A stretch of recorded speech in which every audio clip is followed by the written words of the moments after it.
Quand on parle de briser un cycle transgénérationnel, ça peut paraître très conceptuel, flou, assez vague, alors que pas du tout, c'est très concret, je vous explique. Un cycle, c'est quelque chose qui se répète, c'est un conditionnement qu'on vous a transmis.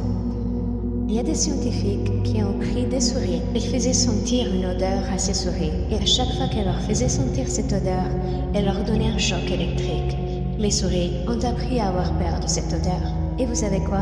Leurs enfants et petits-enfants de ces souris, qui n'avaient jamais senti cette odeur, ni subi le choc, ont commencé aussi à avoir peur de cette odeur. Certaines expériences traumatiques peuvent laisser des traces dans l'ADN. Une peur, un traumatisme, peut se transmettre de génération en génération. Il y a des chercheurs qui ont étudié des familles de réfugiés syriens et ont découvert que les enfants nés après des événements traumatiques de guerre ou d'exil présentaient aussi des signes physiologiques et psychologiques du stress, même sans avoir vécu directement la violence. Alors quand tu regardes ton propre schéma, certaines peurs, certaines réactions émotionnelles ou certains comportements peuvent avoir des racines plus anciennes dans les expériences de ta mère, de ta grand-mère, dans ton ADN peut-être, ou dans des habitudes biologiques transmises.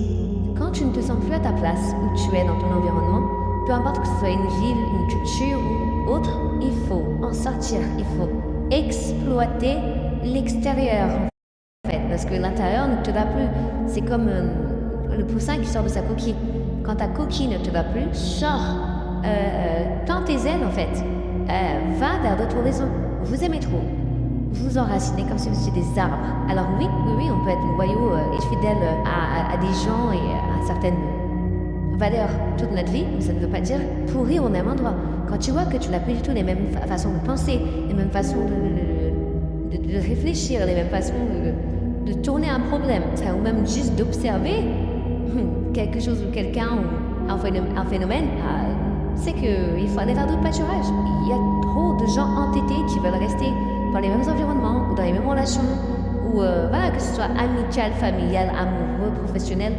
Purée, mais allez étendre vos ailes, parce que sinon ça va créer que de la frustration. Tu vas te sentir fou ou folle, tu vas toujours avoir des gens, par exemple, je prends l'Île-de-France en général comme exemple, mais il y en a plein, des gens très fermés d'esprit, ou alors qui se pensent ouverts d'esprit et grands et critiques, mais qui ne le sont pas du tout.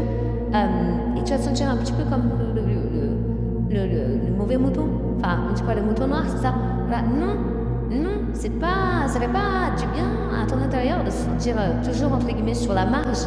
Alors oui, peut-être pour l'ego, ça flatte, mais tu as des gens, comme on dit en anglais, your pack. Tu as des gens qui sont de ta communauté de pensée, de ta communauté spirituelle, de ta communauté intellectuelle.